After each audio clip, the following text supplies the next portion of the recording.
Hi friends, ನೋಡಿ ಇವತ್ತು ನಾವು ಅವರೆಕಾಳು ಉಸ್ಲಿ ಮಾಡ್ತಾ ಇದ್ದೀವಿ.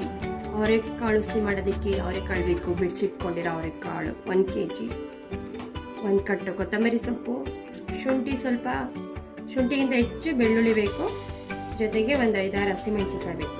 ಇದಿಷ್ಟೇ ಇಂಗ್ರೀಡಿಯೆಂಟ್ಸ್ ಬೇಕಾಗಿದೆ. ಮೊದಲಿಗೆ ಹಸಿಮೆಣಸಿಕಾಯಿ ಹಾಕೋಣ. ನೋಡಿ, ಎಣ್ಣೆ ಕಾಯಕ್ಕೆ ಇಟ್ಟಿದ್ದೀನಿ.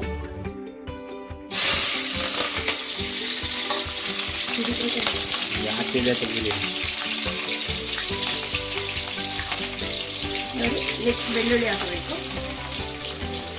ನೋಡಿ, ಎಣ್ಣೆ ಚೆನ್ನಾಗಿ ಕಾದೋಗ್ಬಿಟ್ಟಿದೆ.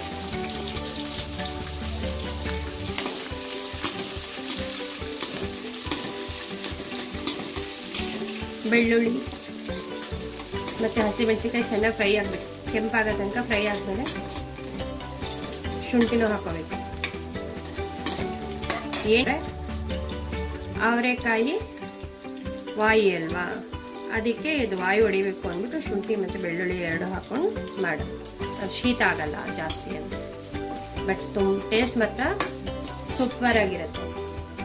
ಮತ್ತೆ ಮಾಡ್ಕೊಂಡು ತಿಂತೀರಾ, ನಾವು ಮಾಡೋ ಮೆಥಡನ್ನು ಮಾಡಿ ನೋಡಿ. ನೋಡಿ, ಇದು ಚೆನ್ನಾಗಿ ಫ್ರೈ ಆಗಬೇಕು. ಫುಲ್ ಕೆಂಪಾಗಬೇಕು, ಕಪ್ಪಾಗಬಾರ್ದು. ಕೆಂಪಾಗೋ ತನಕ ಫ್ರೈ ಮಾಡಿ. ಆಯಿಲ್ ಸ್ವಲ್ಪ ಜಾಸ್ತಿ ಇರಬೇಕು.